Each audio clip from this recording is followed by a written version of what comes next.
bienvenidos. Estamos nuevamente en nuestro podcast Acá Entre Nos. En esta ocasión vamos a hablar de algo que es muy interesante y muy importante, que yo creo que todas familias lo debemos de saber.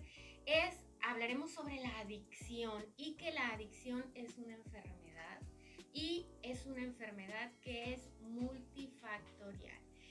Ahora tenemos 4 especialistas que nos van a detallar y nos van a explicar cómo es que realmente es una enfermedad y por qué se le llama multifactorial. En esta ocasión tenemos a la psicóloga Khalid Rogel, la enfermera Claudia López, la trabajadora social Lucero León y el psicólogo familiar Juan Bernardo Trizón. Me da mucho gusto tenerlos aquí. Pero vamos a empezar de lleno para que el público que tenemos que sepa bien de qué se trata. Y empezamos con ¿qué es una adicción? Cali. Bueno, pues esta es una pregunta muy importante, ¿no? Primeramente señalar que la adicción se declara como una enfermedad en el año de 1956. ¿Qué quiere decir esto? Pues que es una enfermedad que no tiene cura, pero puede ser tratable, ¿no? La adicción es una enfermedad crónica, progresiva y mortal. ¿Qué significa esto? Es progresiva porque cada vez es más el aumento de la sustancia que tú tienes que consumir para sentir el primer impacto de la primera dosis. Es mortal porque no tiene otra cuestión, y es crónica porque el cuerpo mismo pide que ya tengas tú la sustancia, el cuerpo lo marca. En esto pues no existe un solo factor para que intervenga en una adicción, existen muchísimos factores, que es lo que vamos a hablar el día de hoy, como el factor social, el factor genético, el factor familiar y el factor emocional, principalmente. Okay. Sí, me llama mucho la atención eso de que se le denomine enfermedad, porque yo creo que la mayoría hemos escuchado en algún momento, por ejemplo, con una persona que es alcohólica, por ejemplo, y que dicen, no, porque dicen que es enfermedad del cáncer, enfermedad la diabetes, enfermedad de ese otro tipo de cosas, pero eso, esta persona se lo buscó, Claro. lo llaman de esta manera, pero como tú dices, 1956. Así En es. 1956 se decretó como una enfermedad, pero ahora lo entiendo porque es cuando ya empiezan, el cuerpo se lo empieza a pedir y el cuerpo se lo exige. Así Entonces, es. por eso es que es denominada una enfermedad. Ok, bueno, me llama la atención eso que dicen que hay distintos factores. Claro. Por ejemplo, lo que es el factor genético o factor hereditario. ¿Cómo está eso del factor genético? Bueno, se han hecho diversos estudios tanto en España como en Estados Unidos, donde se ha declarado que la adicción se puede heredar por medio del ADN. ¿Por qué? Porque otros como personas, mamás, papás, si consumimos, nosotros le estamos heredando al feto bebé la manera de consumir. O sea, se está heredando ya en los genes que el paciente o el bebé va a consumir. Sí, me impacta, por ejemplo, en el hecho de cuando es una mamá adicta y que durante el embarazo estuvo consumiendo, de que, como dijeron, que el bebé ya nace adicto. Sí, nace adicto, así es. Mira, en este caso, como lo comentas, ella es un bebé que ya no elige tener una adicción, ya es un bebé que nace pues con una madre con un problema de adicción. Este niño, en cuanto nace, pues ya nace con el sistema de abstinencia, en cuanto a él le cortan lo que es el cordón umbilical, pero por ejemplo este niño ya está predestinado a tener una adicción en un futuro. Por eso es importante pues que tenga los cuidados necesarios. Porque al momento que le cortan el cordón, en ese momento deja de recibir la droga, la sustancia con la que estuvo. Ok, me llama mucho la atención eso también y me impacta. ¿Qué pasa con esos bebés cuando una mamá fue adicta durante todo el embarazo? O sea, que no tuvo ni la fuerza de voluntad ni la precaución de dejar de consumir para que su bebé esté bien. En el hospital donde tienen el bebé, ¿le entregan ese bebé? Mira, aquí por ejemplo es importante hacer un estudio realmente si la mamá está capacitada para cuidar al bebé, ¿no? Aquí por ejemplo instituciones como el DIF, otras instituciones hacen un estudio si la mamá toma terapia o un tipo de tratamiento, es un niño que se le puede entregar, pero ya por ejemplo si la mamá no es apta, se buscan otros sistemas como familia cercana.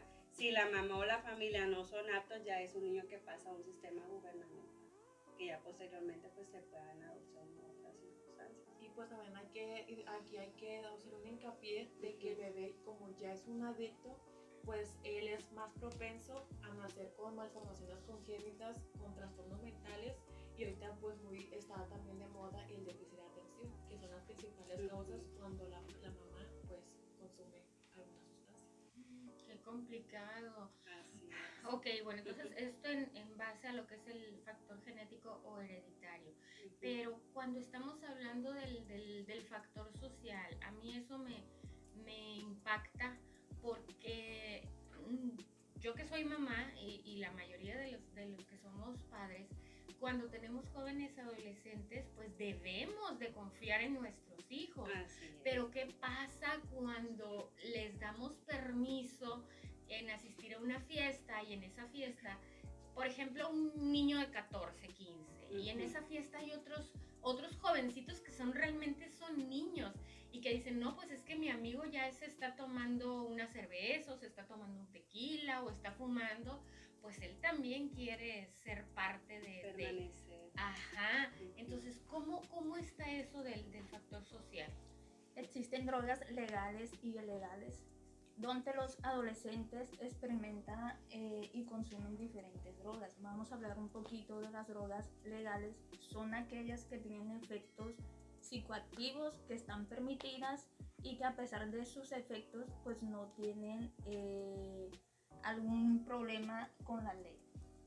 Las drogas ilegales son las que están penadas por la ley, como por ejemplo lo que es la cocaína, la heroína, la marihuana en algunos países, entre otras, y que no está permitido ni el consumo, ni la venta, ni la fabricación de ellas. Pero hablando de las principales adicciones en México son las drogas, legales. ¿Por qué? Porque son fáciles de adquirir y los adolescentes pues es más fácil consumirlas, ¿no? Hablamos de la etapa de la vida que es la adolescencia, porque aquí es el proceso donde se inicia la adicción. Por ejemplo, Araceli, el alcohol, la marihuana, la nicotina, que también marca mucho en los adolescentes. Estas drogas son la puerta para iniciar con otras drogas ilícitas, y también puede ser que el cuerpo ya le pide una sustancia más fuerte. Así es.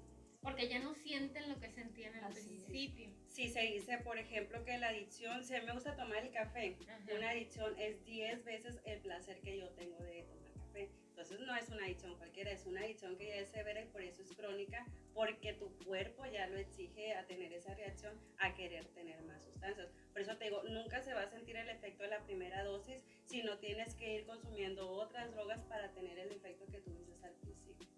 Necesitan esa sensación de placer, de satisfacción, o no sé cómo se le puede llamar.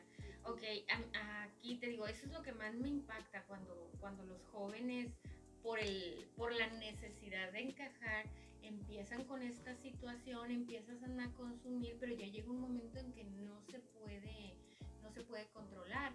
Entonces, híjole, qué impresión. Y había otra cosa también de la que me llama mucho la atención, que a veces, por ejemplo, por la cuestión de las modas de estar delgadas, y ahí les voy a platicar lo que me pasó a mí, pero no llegué a tanto. En algún momento de mi vida, un médico me dijo, o sea, fui a mi consulta y me dijo, señora, usted está subida de peso, le voy a dar este medicamento, y es el Redotex. Y cuando a mí, por supuesto, adelgacé muy rápido, pero me la pasaba llorando, sentía demasiada energía, mucha ansiedad. Entonces, eso era porque yo no lo sabía, por supuesto. A veces son adicciones por desconocimiento también. Te digo, porque si yo hubiera seguido con la necesidad de sentirme delgada, estar delgada, quizá pude haber llegado a eso. Por ejemplo, hay artistas que muy conocidas que se hicieron adictas precisamente por estar consumiendo este tipo de cosas, por mantenerse en la línea. Y regresando a lo que es la cuestión social, ahorita está increíblemente de moda los cigarrillos electrónicos. Demasiado de moda. Y que dicen, no, pues es que no tienen nicotina, es puro es puro vaporcito, que no sé qué, ¿también son por encajar? Totalmente hablamos de una aceptación social, ¿no? Ujú. Actualmente los jóvenes están pasando por una etapa donde quieren el reconocimiento social. Hablamos de una aceptación y esto influye mucho que tienen un bajo autoestima. Ujú. Pero por la etapa que están pasando, ellos quieren experimentar cosas nuevas para entrar a la sociedad y es lo que está pasando ahorita en esta etapa de la adolescencia.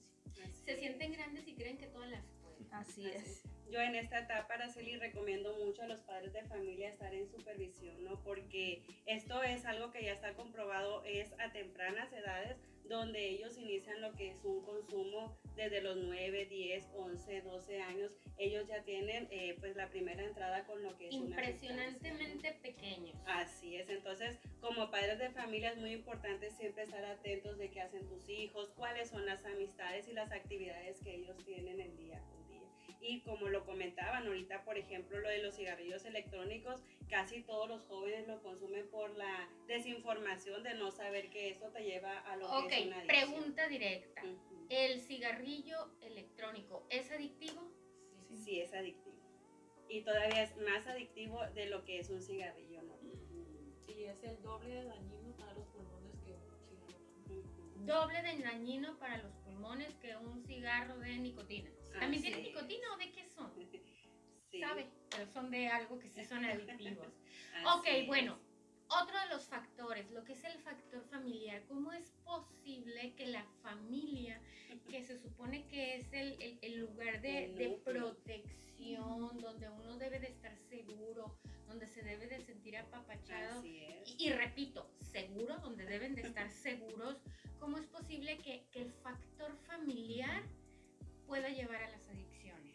Sí, de hecho, como mencionamos en alguna ocasión, Araceli, la adicción es una enfermedad multifactorial. Son muchísimos factores los que se llevan a cabo para que a una persona se pueda convertir en un adicto, ¿no? En este caso, pues está el factor emocional, el factor hereditario genético, el factor social y el factor familiar. De hecho, nosotros a veces normalizamos lo que son, se puede decir, las conductas repetitivas dentro de los roles familiares. ¿Por qué?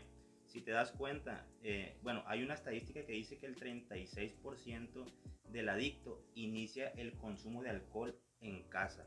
¿Por qué? Porque normalmente los niños ven a los papás consumiendo ya sea o tabaco Ajá.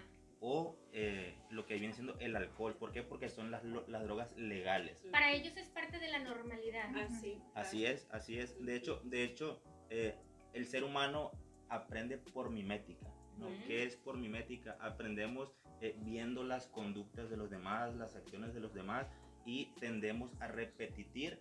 Cuando una persona es importante para nosotros, tendemos a repetir lo que esa persona hace. Claro. Y es lo que normalmente los niños hacen cuando miran a sus papás consumir alcohol o consumir lo que viene siendo el tabaco, ¿no? Hay una frase que a mí me gusta mucho y que va totalmente de acuerdo con esa, que es: lo que haces habla tan fuerte que no me deja escuchar lo que dices. Ujú. Es como cuando le dicen, y eso es muy común que lo digan, que de repente dicen, es que tú no le puedes decir a tu hijo, no eches mentiras. Así Pero es. si luego llega el cobrador a tocar la puerta, que le digas, dile que no estoy.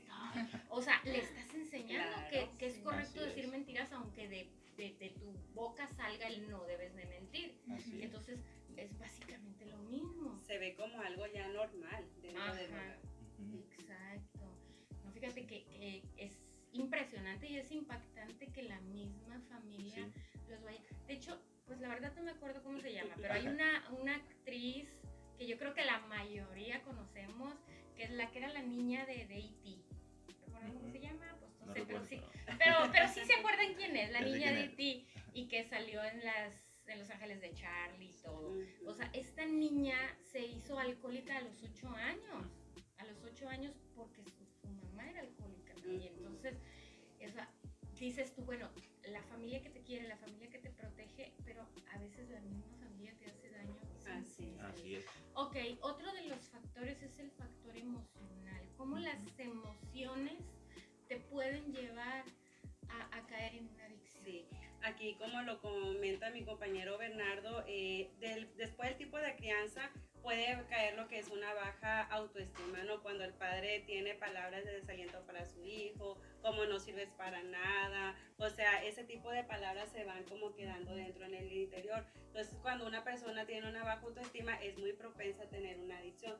Pero aquí es muy importante señalar que es más difícil que una persona con baja autoestima pueda salir de una adicción por sí mismo, ¿no? Entonces, necesitamos estar alerta, necesitamos que esa persona tome un tratamiento profesional, porque si no se vuelve algo más crónico, que es una depresión, y puede caer incluso hasta un suicidio. Por eso es muy importante estar alerta. Las emociones pues deben de ser emociones estables, por eso los padres pues tenemos que estar en un sistema de balanza, ni muy permisivos ni muy autoritarios, porque eso marca la crianza de nuestros hijos. Fíjate, estás diciendo eso y me hace recordar ciertas cosas. Por ejemplo, es muy común también escuchar que no se nace sabiendo ser padres y que tenemos que ir aprendiendo sobre la marcha.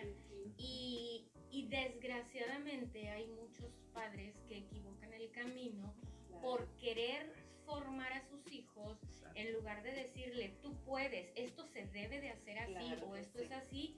Les dicen, eres un inútil, eres esto, eres lo otro, y lo ofenden. Entonces, como para un hijo, el mando y el ejemplo son sus padres. Si el padre le dice, eres un inútil, él en automático dice, él manda, yo soy un inútil. Claro, entonces, se va quedando internamente. Ajá, entonces es una manera errónea de educar. Entonces, qué difícil. Tiene mucho que ver eso con lo que comentaba Khalid, con los tipos de crianza. Todas las personas fuimos criados de diferentes maneras, ¿no?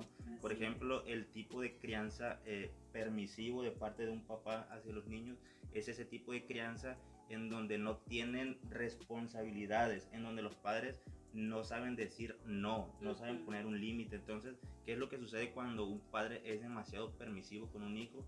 Pues se crean esos hijos que son muy impulsivos, agresivos, egoístas, y ese tipo de personas cuando crecen hacen lo que quieren y rápidamente socializan con personas que no son asertivas.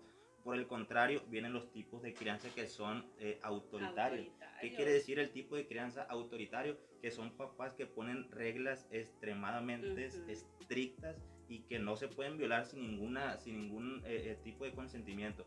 Cuando hay un tipo de crianza autoritario, los papás ponen esas reglas que son demasiado estrictas, que incluso puede llegar el papá a ser violento, agresivo, tanto físico como emocional. Entonces, ¿cómo crecen los hijos cuando el papá es un papá autoritario, que tiene muchísima autoridad de más?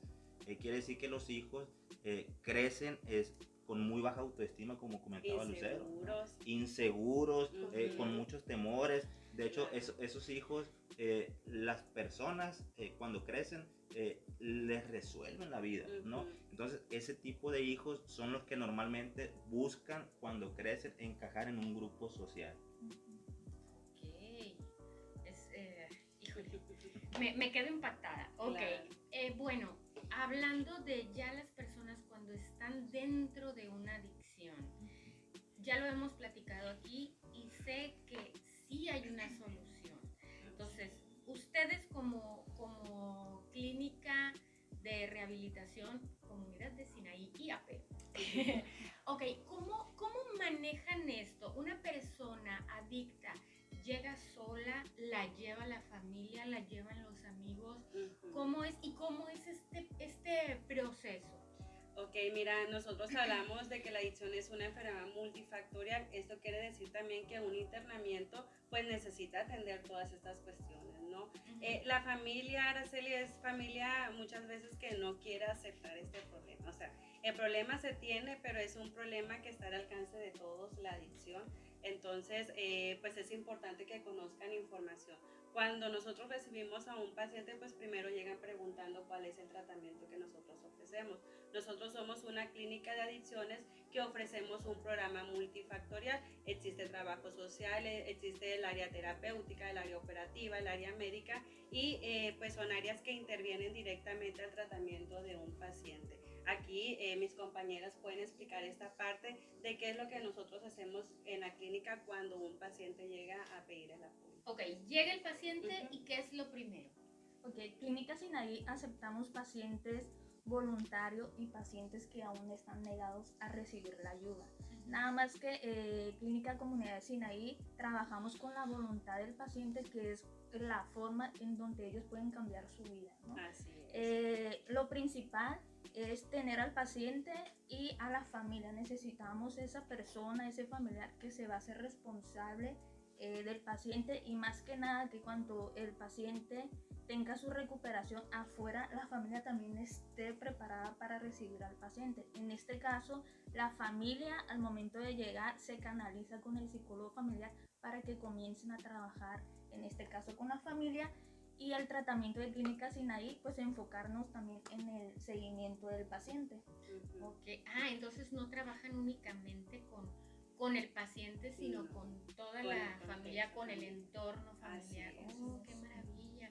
Sí. ¿Y cuánto tiempo lo tienen ahí? Porque yo entiendo que primero se debe de desintoxicar, o sea, que lleva un proceso de desintoxicación. Así ¿Sí? es. Sí. Ujú. Ok. Bueno, el paciente llega a nuestra área, nos presentamos como, bueno, mi nombre es Claudia, yo soy tu enfermera, entonces él inicia con un protocolo de desintoxicación, que es lo que toma, pues vitaminas, ansiolíticos, que eso le permite al paciente pues comer, dormir, descansar. ¿Por qué? Porque tenemos pacientes, o nos han llegado pacientes que no han dormido en una semana, que no han comido también, entonces ellos están aislados completamente de los compañeros. ¿Para qué? Para que ellos tengan su proceso, porque cada organismo es diferente, entonces cada paciente pues actúa de manera diferente. Ahí nosotros lo que tenemos que hacer pues es vigilarlos 24 horas, monitorearlos, tanto su comportamiento, también si ya están conscientes, si están cuerdos, entonces ellos ahí, cada quien también a su manera, ellos van haciendo pues ya de sí mismos. Y sabes que ya una vez ya conscientes, ya cuerdos y ya físicamente y mentalmente ya estables, el paciente ya sale al área común, que es con los demás compañeros, y inicia su tratamiento con los demás compañeros. Ok, me llamó la atención algo que acabas de decir. Dice que ven ustedes si está cuerdo. Quiere decir Sí. que hay pacientes que les llegan perdidos. con su Sí, mente por perdida. ejemplo, una pregunta que a mí me gusta mucho hacer para darme cuenta si el paciente está de acuerdo, le pregunto, fulanito, ¿quién es el presidente de la República? Como salen las series Sí, gringas. sí. Es una pregunta muy fácil, y me dicen, ¿sabes qué? Pues no sé, pero yo que es Fox o el Calderón. Entonces ahí te das cuenta que el paciente no está Se ni quedó en cuerdo otra y época. no está Ya, sí. orientado. Entonces tú dices, bueno, ese ya es un factor. Todos los pacientes tienen por obligación consulta psiquiátrica. Eso es de ley. Qué bueno. Entonces, ese es un factor más que nada para darnos cuenta que el paciente ocupa inmediatamente la consulta psiquiátrica, porque él ya no está dentro de sus 5 sentidos, que esa es la orientación. Sí, incluso Araceli, pues la parte de desintoxicación es la parte más difícil del tratamiento, ¿no? En donde el paciente está pues negado, pero el objetivo que nosotros tenemos como clínica es hacerle a él esa conciencia de enfermedad, que él decida tomar el tratamiento por voluntad propia, ¿no? Algo que comentaban que es muy importante señalar es que si un paciente empieza a consumir a los 14 años, pero este paciente se interna a los 32, él no se regresa a la edad de los 32 años, él se regresa a la edad de los 14, porque es como si separara el tiempo en el consumo, que él ya no sabe de su vida, no sabe de actividades, entonces tiene esa regresión, y es lo que nosotros tenemos que trabajar con ellos, lo que son los proyectos de vida, actividades ocupacionales, porque incluso llegan sin trabajo, perdieron a su familia, no tienen absolutamente nada, y nosotros tenemos que trabajar en que él tenga metas e ideales a trabajar ya que salga de la clínica. Construir una vida. Claro, prácticamente. De hecho, la parte inicial del paciente es lo más difícil, porque donde tiene ansiedad, Sí. donde tiene sentimientos de culpa, donde tiene pues esa negación, porque sabes que yo ya me siento bien, yo ya necesito irme. ¿Por qué? Porque pues dejan de consumir, pero realmente pues sabemos que pues no están todavía aptos. Deben de completar el proceso. Claro. ¿Y de cuánto tiempo estamos hablando con este proceso? Ok, mira, el internamiento en Sinaí dura 6 meses, donde el primer mes prácticamente es la desintoxicación del paciente. Entonces, los últimos 5 meses restantes, 4 se trabaja en lo que es un proyecto de vida, un plan personalizado, cada uno tiene un plan maestro de tratamiento en donde se enfocan 4 problemas principales, que es lo que ha llevado al paciente a consumir, ¿no? Como es una baja autoestima, problemas en la familia, problemas de duelo. Posterior a esto, el último mes se trabaja en un proyecto de vida, porque no solamente es que el paciente salga, sino que el paciente se introduzca a la sociedad de una manera asertiva, con un proyecto de vida, con metas, con ideales, incluso pues también ofrecer lo que es una casa de medio camino en donde el paciente se puede quedar, porque como lo comentaba Bernardo, muchas veces la familia es el centro del problema y pues hay pacientes que ya ni siquiera son aptos para regresar a su hogar. Fíjate, me impacta esto porque hacen su proceso de 6 meses y si regresan a la familia, donde la familia fue la causa, El origen, se podría decir. iba a caer nuevamente de inmediato. Esa es una. Y la otra cosa, entre lo que acabas de decir, que me impacta, es que si vivieron mucho tiempo aislados de la realidad, mucho tiempo en esta adicción, pues cuando salen ¿y ahora qué? O sea, ¿qué va a ser de mí? Entonces, eso mismo les puede llegar a producir ansiedad y darles una recaída. Sí. Entonces, está muy bien eso de que les ayuden a tener un proyecto de vida para no salir al aire. Sí. Así es. Ok, De- pues está muy impresionante. De hecho, en esta parte que menciona Araceli, de que para poder llegar a consumir la familia, pues es el centro, ¿no? de la adicción. Todo. También la familia le podemos llamar el centro de la recuperación. Ok. ¿Vale? Para nosotros decir que que el paciente tuvo una recuperación como debe de ser, la familia también tuvo que llevar un proceso de recuperación. ¿Por qué? Porque la familia, así como el paciente está dañado, tanto física como emocionalmente, la familia también se daña física y emocionalmente. Entonces, se enferma toda la exacto. familia, aun cuando no haya sido la familia la causante de esta adicción, la familia se enferma. Entonces aquí se lleva un proceso, por ejemplo, yo lo comparo con el de Alcohólicos Anónimos, que también tienen lo que es Al-Anon, que es para los Así familiares. Entonces Así es. también se maneja de esa manera. Oye, pues está muy interesante, está muy bien el que sea algo así.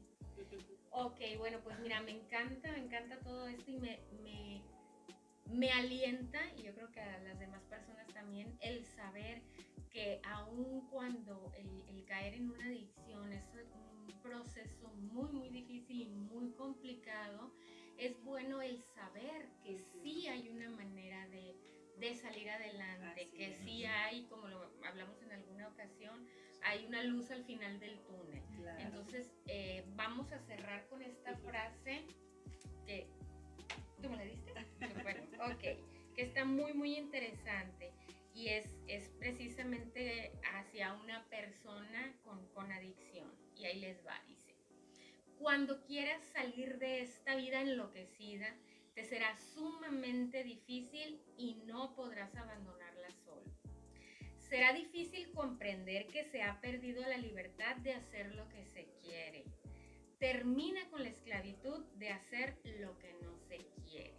Pues muchas gracias, chicos, por habernos acompañado, por enseñarnos todo lo que hemos aprendido del día de hoy, y muchas gracias a ustedes también por acompañarnos en este podcast. Recuerden que esta es una colaboración de Punto Crítico Sinaloa DigiTV y Clínica de Rehabilitación en Adicciones Comunidad de Sinaí